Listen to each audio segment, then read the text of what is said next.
জয় Bangla pension স্কিমের form fill up ইতিমধ্যে শুরু হয়ে গেছে। তো আপনারা কিভাবে জয় বাংলা পেনশন স্কিমের ফর্ম ফিল আপ নির্ভুলভাবে করবেন সেটা নিয়ে আজকের ভিডিওর মাধ্যমে আমি আপনাদের সম্পূর্ণ জয় বাংলা পেনশন স্কিমের যে অ্যাপ্লিকেশন সেই অ্যাপ্লিকেশন ফিল আপ করার সম্পূর্ণ প্রসেস দেখাবো। তাই ভিডিওটি স্কিপ না করে আপনারা সম্পূর্ণ দেখবেন এবং আমাদের সাথে থাকবেন। আপনারা সকলেই জানেন যে 15 তারিখ অর্থাৎ আজকে 15, 16 এবং 17 তারিখ এই 3 দিন প্রত্যেক ব্লকে প্রত্যেক মিউনিসিপ্যালিটিতে জনকল্যাণ শিবির অনুষ্ঠিত হবে। সেই শিবিরে আপনারা এই ফর্ম সংগ্রহ করতে পারবেন। এই শিবির থেকে সেই ফর্ম সংগ্রহ করে আপনারা ওই শিবিরেই এই ফর্ম জমা করতে পারবেন, সাথে সমস্ত ডকুমেন্টস দিয়ে জমা করবেন। তো আপনারা এখন স্ক্রিনে দেখতে পাচ্ছেন জয় বাংলা পেনশন স্কিম।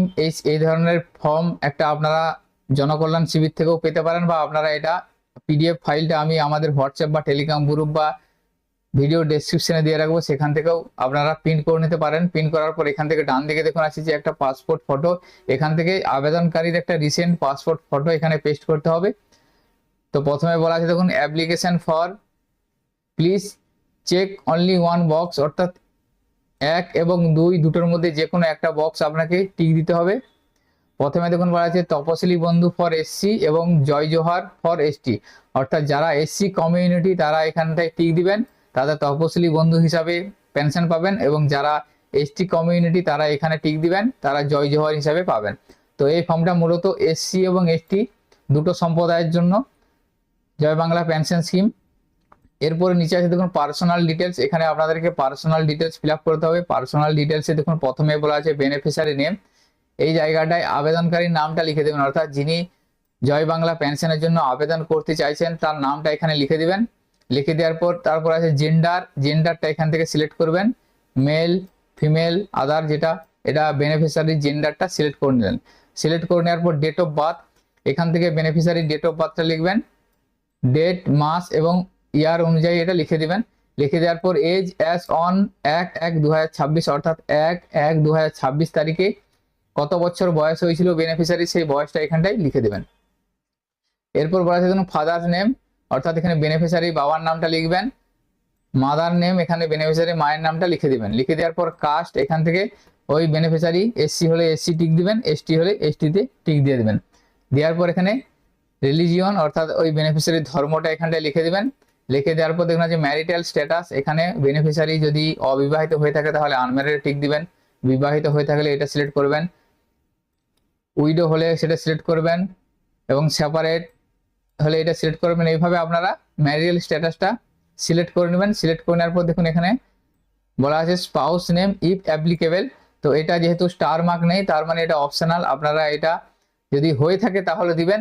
যদি ওই বেনিফিশিয়ারি বিবাহিত হয়ে থাকে তাহলে তার স্বামী বা স্ত্রীর নামটা এখানে লিখে দিতে হবে। যদি আনম্যারিড বা অবিবাহিত হয়ে থাকে তাহলে এই স্পাউস নেমের জায়গা অপশনটা ফাঁকা রাখতে হবে। এরপর বলা আছে মান্থলি ফ্যামিলি ইনকাম, অর্থাৎ যে বেনিফিশিয়ারির ফর্মটা আপনারা ফিল আপ করছেন সেই বেনিফিশিয়ারির পরিবারের মাসে টোটাল কত টাকা ইনকাম সেই ইনকামটা এখানে লিখে দিতে হবে। এরপর দেখুন বলা আছে পার্সোনাল আইডেন্টিফিকেশন নাম্বার, এখান থেকে পার্সোনাল আইডেন্টিফিকেশন নাম্বার বলতে আপনার প্রথমে দেখুন কাস্ট সার্টিফিকেট, বেনিফিশিয়ারি এসসি হলে এবং এসটি যদি হয় তাহলে সেই কাস্ট সার্টিফিকেট নাম্বারটা এখানে লিখে দেবেন। লিখে দেওয়ার পর ডিজিটাল রেশন কার্ড, ওই বেনিফিশিয়ারির যে ডিজিটাল রেশন কার্ড নাম্বার সেই নাম্বারটা এখানে লিখে দিতে হবে।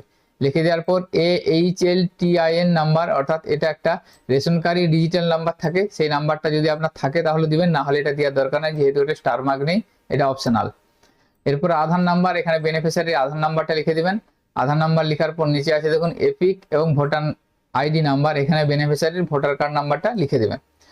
ভোটার কার্ড লিখে দেওয়ার পর নিচে দেখুন বলা আছে CAA application status if applicable, যদি ওই বেনিফিশিয়ারি সিএ এর জন্য আবেদন করে থাকে তাহলে এই জায়গাটা আপনাদেরকে ফিল করতে হবে, না হলে এটা ফাঁকা রেখে দেবেন। যদি সিএ এর জন্য অ্যাপ্লাই করে থাকে তাহলে টিক দিবেন, দেওয়ার পর এখানে অ্যাপ্লিকেশন নাম্বারটা লিখে দিবেন।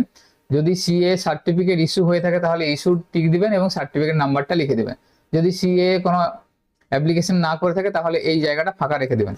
তারপর বলা আছে ইফ ডিলিটেড ইন এসআইআর 2026, যদি এসআইআর 2026 লিস্টে ওই বেনিফিশিয়ারির নাম ডিলিট হয়ে থাকে এবং যদি ট্রাইব্যুনালে পেন্ডিং থাকে তাহলে এখানে ইয়েস করবেন। ইয়েস করার পর ট্রাইব্যুনালের যে কেস নাম্বার, সেই কেস নাম্বারটা এখানে লিখতে হবে। এরপর দেখুন আছে প্যান ইফ অ্যাভেলেবেল, যদি ওই আবেদনকারীর প্যান কার্ড নাম্বার থেকে থাকে বা প্যান কার্ড থাকে তাহলে প্যান কার্ড নাম্বারটা এখানে লিখবেন, না থাকলে এটা দেওয়ার দরকার নেই। এরপর নিচের দিকে যাবেন, নিচের দিকে যাওয়ার পর কন্ট্যাক্ট ডিটেলসে প্রথমে দেখুন স্টেট ওয়েস্ট বেঙ্গল করা আছে, অ্যাসেম্বলি কনস্টিটিউশন, এখান থেকে আপনাদের যে বেনিফিশিয়ারি যে বিধানসভা ক্ষেত্র সেই বিধানসভা ক্ষেত্রের নামটা এবং নাম্বারটা লিখে দেবেন। এরপর এখান থেকে ডিস্ট্রিক্টটা সিলেক্ট করে লিখবেন, যে বেনিফিশিয়ারি যে জেলায় অন্তর্গত সেই জেলার নামটা লিখে দেবেন, পুলিশ স্টেশনের নামটা এখানে লিখে দেবেন। তারপর এখন ব্লক, মিউনিসিপ্যালিটি, ব্লক হলে ব্লকের নাম, মিউনিসিপ্যালিটি হলে মিউনিসিপ্যালিটির নামটা লিখে দেবেন। এরপর জিপি বা ওয়ার্ড, গ্রামাঞ্চল হলে গ্রাম পঞ্চায়েতের নাম লিখবেন এবং মিউনিসিপ্যালিটি হলে ওয়ার্ড নাম্বারটা লিখে দেবেন। এরপর এখানে ভিলেজ, টাউন বা সিটি, এখানে গ্রামের নামটা বা শহরের নামটা লিখে দেবেন। তো এখানে হাউস নাম্বার লিখে দেবেন, হাউস নাম্বার লেখার পর পোস্ট অফিসের নামটা এখানে লিখবেন, পিনকোড নাম্বারটা এখানে লিখে দেবেন। এরপর দেখুন number of year dealing in West Bengal, অর্থাৎ পশ্চিমবঙ্গে ওই বেনিফিশিয়ারি কত বছর বসবাস করছে সেটা এখানে লিখতে হবে। আপনারা যখন গ্রাম পঞ্চায়েত থেকে রেসিডেন্সিয়াল বা স্থায়ী বাসিন্দা সার্টিফিকেট নেবেন সেখানে দেখবেন উল্লেখ করা থাকবে যে আপনারা ওই অ্যাড্রেসে কত বছর বসবাস করছেন, সেই সালটা এখানে লিখে দেবেন। যদি আপনারা 10 বছর করেন 10 লিখবেন, 15 বছর হলে 15 লিখে দেবেন, সেটা আপনারা এখানে লিখে দেবেন। লিখে দেওয়ার পর মোবাইল নাম্বার, এটা বেনিফিশিয়ারির একটা মোবাইল নাম্বার লিখতে হবে।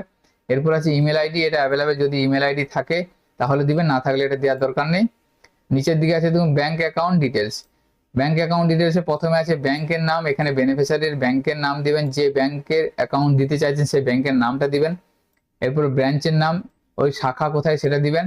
তারপরে ব্যাংক অ্যাকাউন্ট নাম্বার, এখানে ব্যাংকের অ্যাকাউন্ট নাম্বারটা লিখে দেবেন। লিখে দেওয়ার পর দেখুন বলা আছে Aadhaar linked bank account for DBT credited, অর্থাৎ আপনারা এখানে যে ব্যাংকের ডিটেলসটা দিবেন সেই ব্যাংকের ডিটেলসটা যেমন ডিবিটি সিস্টেম চালু থাকে সেই ধরনের একটা ব্যাংক অ্যাকাউন্ট এখানে দিতে হবে। এরপর আইএফএসসি কোড, ব্যাংকের আইএফএসসি কোডটা এখানে লিখে দেবেন। লিখে দেওয়ার পর এখানে দেখুন আপনাদের কি কি ডকুমেন্টস দিতে হবে এই ফর্মের সাথে, এই ফর্মের সাথে যে সমস্ত ডকুমেন্টসগুলো দিবেন সেই সমস্ত ডকুমেন্টসগুলো আপনারা টিক দিবেন। প্রথমে দেখুন বলা আছে পাসপোর্ট ফটো, এটা সবারই লাগবে। তারপরে কপি অফ কাস্ট সার্টিফিকেট, এটাও দিতে হবে, সবারই টিক দিবেন। এরপরে copy of digital ration card, এটাও সবকে দিতে হবে, টিক দিবেন, অর্থাৎ বেনিফিশিয়ারি ডিটেল সমস্ত ডকুমেন্টসগুলো লাগছে। কপি অফ আধার, এটাও বেনিফিশিয়ারি আধার কার্ড লাগছে, সেটা এখানে দিবেন, tick. Copy of voter ID card লাগবে, সেটা এখানে টিক দিবেন। এবং copy of residential certificate self declaration, এখানে একটা রেসিডেন্সিয়াল সার্টিফিকেট লাগবে, সেটা টিক দিবেন। Copy of income certificate self declaration, একটা ইনকাম সার্টিফিকেট লাগবে, অর্থাৎ আপনারা যে মান্থলি ইনকাম দিলেন সেই মান্থলি ইনকামের প্রুফের জন্য একটা ইনকাম সার্টিফিকেট লাগবে, সেটা এখানে দিবেন। কপি অফ ব্যাংক পাসবই, অর্থাৎ ব্যাংকের পাসবুকের জেরক্স এখানে আপনাকে দিতে হবে, এগুলো টিক দিবেন। 10 নম্বরে যদি আদার্স কোনো ডকুমেন্টস আপনি দিতে চাইছেন সেই ডকুমেন্টসটা এখানে মেনশন করবেন। এই ডকুমেন্টসগুলো আপনাকে 9টা ডকুমেন্টস আপনাকে দিতে হচ্ছে, তার সাথে যদি আপনি ধরুন প্যান কার্ড নাম্বার কপি দিতে চাইছেন সেক্ষেত্রে আপনারা এখানে আদার্সের টিক দিয়ে এখানে প্যান লিখে দেবেন। এইভাবে আপনারা আদার্স অন্যান্য কোনো ডকুমেন্টস দিতে চাইলে সেটা এখানটাই মেনশন করে দেবেন। এবং নিচের দিকে যাবেন, নিচের দিকে যাওয়ার পর দেখুন একটা সেলফ ডিক্লারেশন অ্যান্ড নমিনেশন, এই জায়গাটা আপনাকে ফিল করতে হবে। এখানে দেখুন আপনার এখানে যিনি যাকে নমিনি করবেন তার নাম, তার অ্যাড্রেস এবং তার সাথে আপনার সম্পর্কটা এখানে লিখতে হবে। ধরুন আপনি এই পেনশনের জন্য আবেদন করছেন এবং করার পর আপনি পেনশন পাচ্ছেন এবং আপনার মৃত্যুর পরে ধরুন আপনার অ্যাকাউন্টে যে সমস্ত পেনশনের ব্যালেন্স যদি থেকে থাকে তাহলে আপনার মৃত্যুর পর যে ব্যক্তিকে নমিনি করে যাবেন সেই ব্যক্তি সেই অ্যামাউন্টটা আপনার বা ব্যাংকের অ্যামাউন্টটা পাবেন, সেই জন্য এখানে নমিনি দেখা করতে হবে, কোনো একজনকে নমিনি ডিটেলস এখানে সেট করবেন। সেট করার পর এখানে দেখুন আধার কনসেন্ট দেওয়া আছে। এরপরে আপনাদেরকে এখানে বলা হবে যে আপনারা এছাড়াও আরো অন্যান্য কোনো এই ধরনের পেনশন কি আপনারা পেয়ে থাকেন, সেন্ট্রাল গভর্নমেন্ট বা স্টেট গভর্নমেন্টের তরফ থেকে যদি এই ধরনের কোনো পেনশন পেয়ে থাকেন তাহলে এখানে সিলেক্ট করতে হবে। যদি ধরুন আপনারা এনএসএপি ওল্ড এজ পেনশন পান বা উইডো পেনশন পান বা ডিসেবিলিটি পেনশন বা ওল্ড এজ পেনশন, এই সমস্ত যে বা ফার্মার ওল্ড এজ পেনশন, এই পেনশনগুলো যদি আপনারা পেয়ে থাকেন তাহলে এখানে টিক দিবেন, তাহলে সেই পেনশনটা আপনারা বন্ধ করে দেওয়া হবে। বা এই যে লিস্টে যেগুলো আছে সেই ধরনের যদি পেনশন আপনারা পেয়ে থাকেন তাহলে এটা সিলেক্ট করে দেবেন। যদি আপনারা কোনো এই ধরনের পেনশন না পেয়ে থাকেন তাহলে এই জায়গাটা ফাঁকা রেখে দেবেন। রেখে দেওয়ার পর এখানে দেখুন তারিখটা দিয়ে দেবেন, ডেট দেওয়ার পরে সিগনেচার অফ অ্যাপ্লিক্যান্ট, আপনারা এখানে আবেদনকারীকে এখানে সই করতে হবে। সই করার পরে নিচের অংশটা দেখুন আছে ফর অফিস ইউজ, এখান থেকে এই অংশটা অফিসে ফিল আপ করবে। অফিসে ফিল আপ করার পর অফিসে সিগনেচার এবং সিল দিয়ে ইনকোয়ারি যে অফিসার আছে সেই অফিসার আপনাকে এই অংশটা রিসিভ হিসাবে দিয়ে দিবে। তো এইভাবে আপনারা জয় বাংলা পেনশনের যে অ্যাপ্লিকেশন ফর্ম, এই অ্যাপ্লিকেশন ফর্মটা নিখুঁতভাবে ফিল আপ করবেন যাতে কোনো ভুল না হয়। ফিল আপ করার সাথে যে সমস্ত ডকুমেন্টসগুলো আমি বললাম সমস্ত ডকুমেন্টসগুলো নিয়ে অ্যাটাচ করে আপনারা আপনাদের নিকটবর্তী জনকল্যাণ শিবিরে জমা করবেন। জমা করার পর আপনাদের অ্যাপ্লিকেশনটা ভেরিফিকেশন হওয়ার পর যদি অ্যাপ্রুভ হয়, তারপরে আপনারা জয় বাংলা পেনশন স্কিমের টাকা প্রত্যেক মাসে আপনাদের অ্যাকাউন্টে পেয়ে যাবেন। তো এটা শুধুমাত্র এসসি এবং এসটি ফ্যামিলি বা এসসি এবং এসটি আবেদনকারীর ক্ষেত্রে।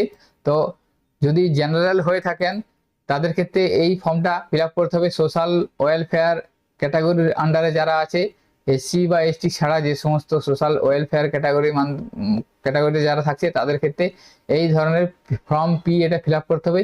এই ফর্মটা আপনারা কিভাবে ফিল আপ করবেন, কি কি ডকুমেন্টস লাগবে, এটাও আপনাদের জনকল্যাণ শিবিরে পেয়ে যাবেন বা সেখানেও জমা করতে হবে। তো এই ফর্মের বিস্তারিত কিভাবে ফিল আপ করবেন এবং ডকুমেন্টস কি লাগবে সম্পূর্ণ বিস্তারিত পরবর্তী ভিডিওর মাধ্যমে দেখো। আজকের ভিডিওতে এই ইনফরমেশনটি আপনাদের সাথে শেয়ার করা ছিল। সকলের সুবিধার্থে ভিডিওটি শেয়ার করবেন। সকলে ভালো থাকবেন, সুস্থ থাকবেন। ধন্যবাদ।